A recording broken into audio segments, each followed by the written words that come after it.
You are watching Shack TV. Enjoy!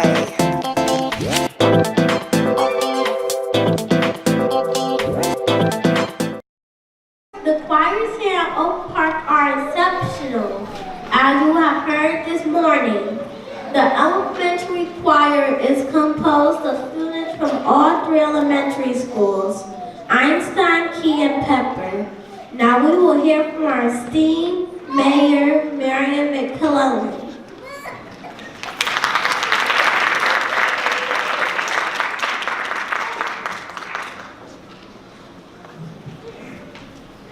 Dr. Colbert just told me that some of those kids were second graders. Give them a hand. Amazing.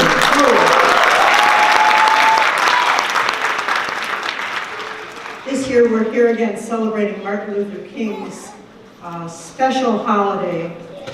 His struggle for civil rights turned a black preacher from Atlanta, Georgia, into the recipient of the Nobel Peace Prize. It lets us take the full measure of his message of racial equality, economic justice, and peace in our own time. Sometimes we think that the civil rights movement was settled. It was something we read about in dusty history books, something our grandparents talked about. We relaxed when Barack Obama was elected president. We thought, finally, it's over. We are in a post-racial time. We relaxed. And then look at the pushback that happened.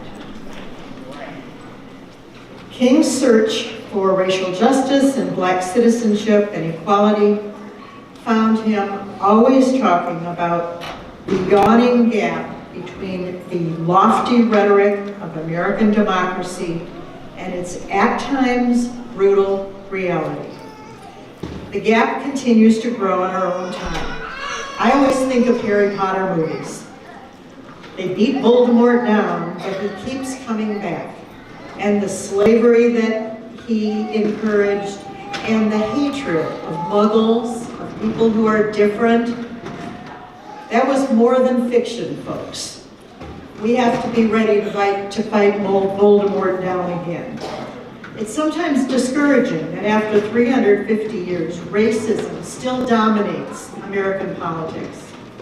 We hear people speaking out against Native Americans, against African Americans, about people from a different country, Jews, not just speaking, but doing hateful things. This hateful speech and action must be stopped so we can live together in Martin Luther King's dream of a city of peace and harmony. At his best, King painted a portrait of American society poised at historic crossroads that would determine the destiny of democracy. We are at those crossroads right this minute. Issues of racism, poverty, voter suppression. Didn't we think we'd fix that? Income inequality, unemployment, violence, and war that plagued King's era remain for us to fight. It's not something that's fought and done. It's your job, it's my job to keep fighting. The difference between then and now is there was one voice in the civil rights struggle. And now there are multiple leaders who are in the best tradition of King are stirring the national debate over the meaning of freedom, democracy, justice, and citizenship. Black Lives Matter fights for racial justice. The Black Caucus in Congress didn't exist when King was here. Voters, not politicians, fights for fair elections so everyone's vote counts. The Me Too movement fights for women's rights. One way that you can get active is to vote. Representative Wittenberg and Clerk Brown and I registered students to vote in this room. We'll be back. We're counting on seeing you there, ready to speak up and stand up for justice. Thank you.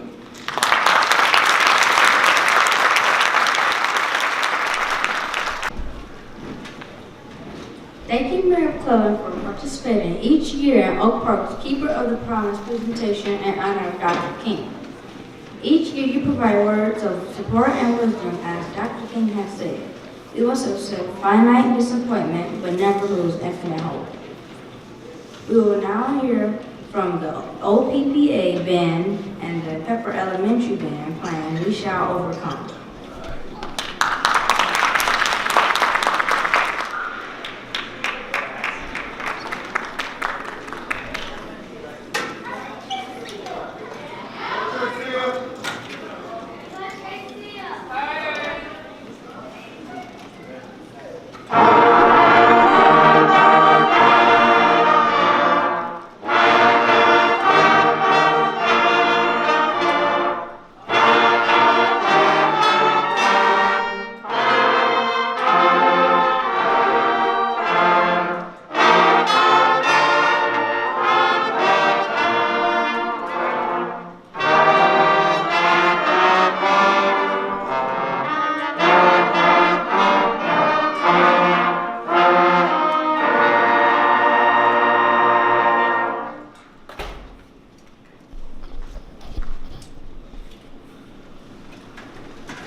Great job, band members. Our next speaker is State Representative Robert Wittenberg.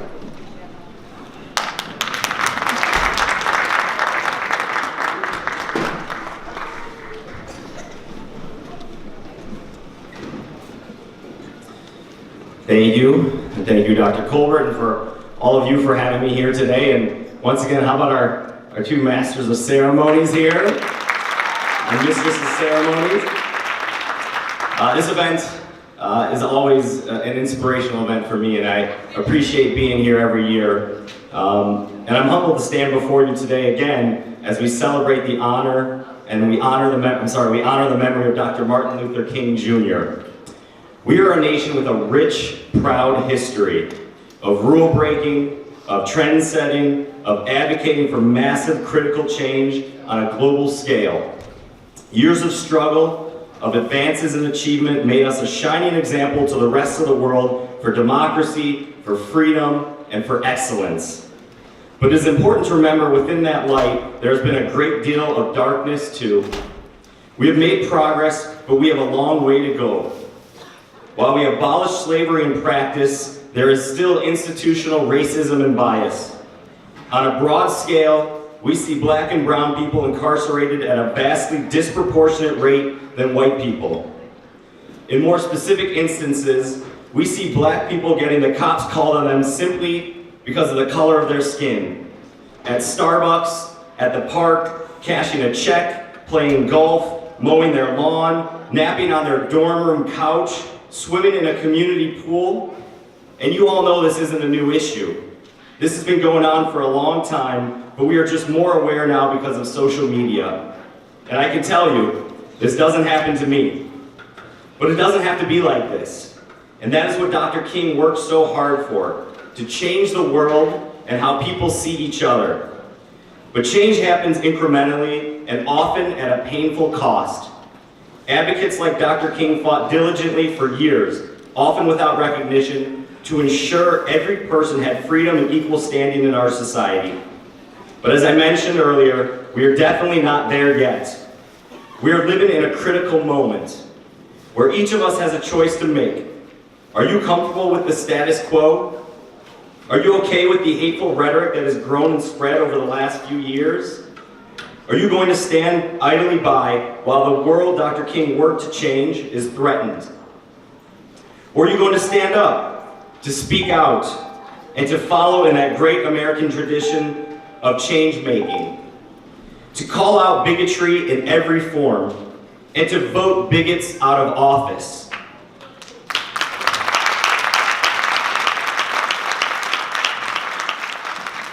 Dr. King's dream, a nation where all are judged by the content of their character, can be a reality, but we've got to be willing to fight for it. History has proven repeatedly that change ebbs and flows. Progress leaps forward, only to be dragged back in the next generation. There are people in the world today, like our current president, who want to drag us backward. And it is easy to simply do nothing about it and ask yourself, what can I possibly do to stop that? Dr. King didn't act alone. He built on the work of thousands who had been fighting for generations. Great orators preaching the gospel of equality that had come before him and certainly would after. But his work is remembered not only because he was a great man and an inspirational leader, but because he was part of the right movement in the right place at the right time. Every single small act of kindness, of resistance, of rebellion that came before him. Every person who stood up and said no to something they knew wasn't right, led him, led his movement, and led our country to one of the greatest eras of upheaval in our nation's history. And likewise, the changes we need today cannot happen without every single small act of kindness, of resistance, of rebellion, committed by all of you. It is often far easier to see the differences between us than the similarities that bring us together. The color of our skin, our sexual orientation, the religion we practice. These things stand out. They make it easy for others to define us or to box us in. But what makes us the same, though less visible, is far more common and far stronger. We all want the best for our family, to put food on the table, a roof over our heads, to be able to love whomever we please, and to worship as we see fit, and to feel secure just being ourselves in public. I'm proud to be part of a community that understands our differences do not define us, nor do they devalue us. But that isn't enough. There is still much work to be done to achieve Dr. King's dream. We have to come together to oppose every attempt to roll back gains we have made in the fight for social justice. Let's keep this fight going. Let's keep Dr. King's dream alive, and that's how we're going to keep the promise. Thank you.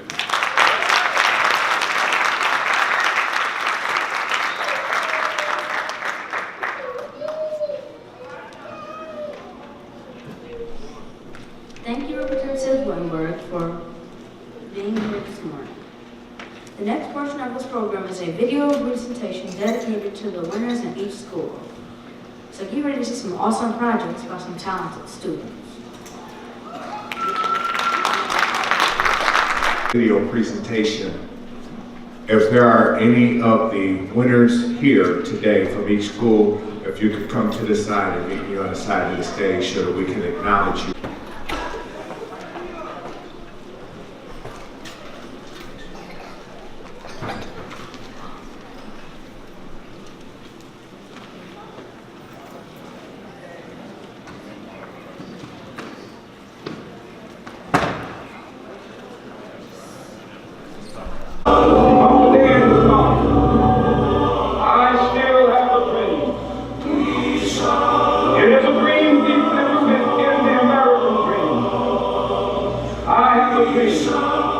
Hi, my name is Amari Barnett, and I'm in the 2nd grade at Einstein School. I learned about Martin Luther King. I have a dream speech. He inspired me because he was a great person. I'm glad I won because I worked very hard on the project, on my project. Hi, my name is Christopher Jones, and I'm in the fourth grade at Pepper Elementary School.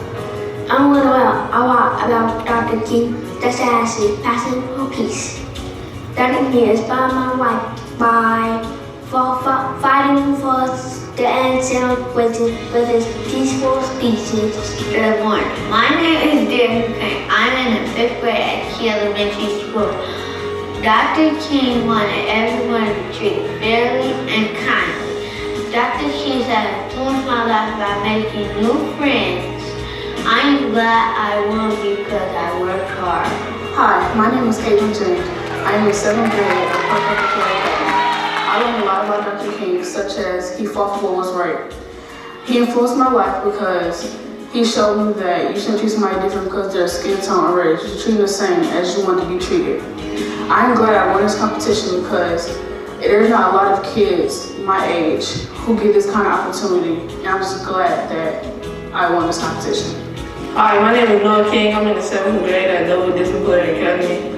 I learned a lot about Dr. Martin Luther King, such as how he made blacks and whites like come together without force. And I like that take on Martin Luther King. He influenced my life because without him, we wouldn't be like segregated.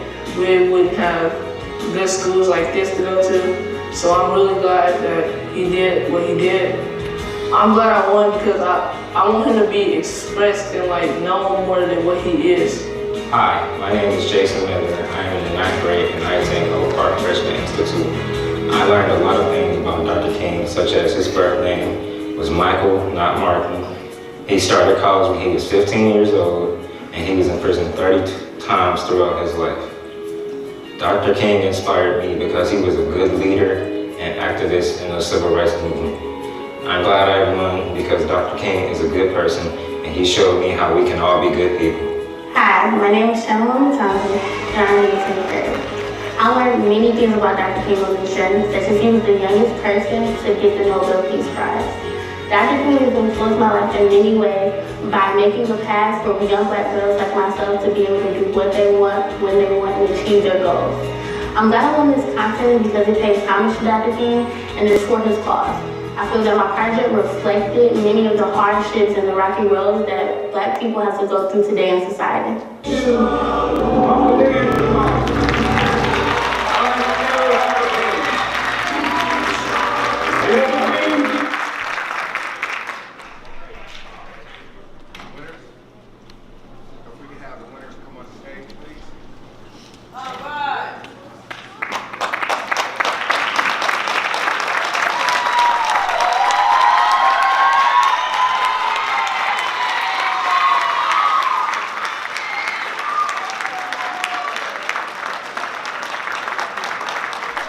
All right, we can do a little better than that, guys.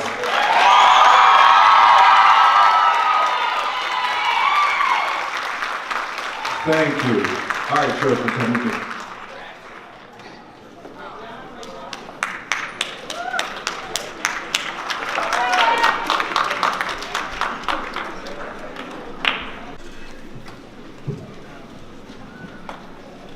Those were some extraordinary cogitations.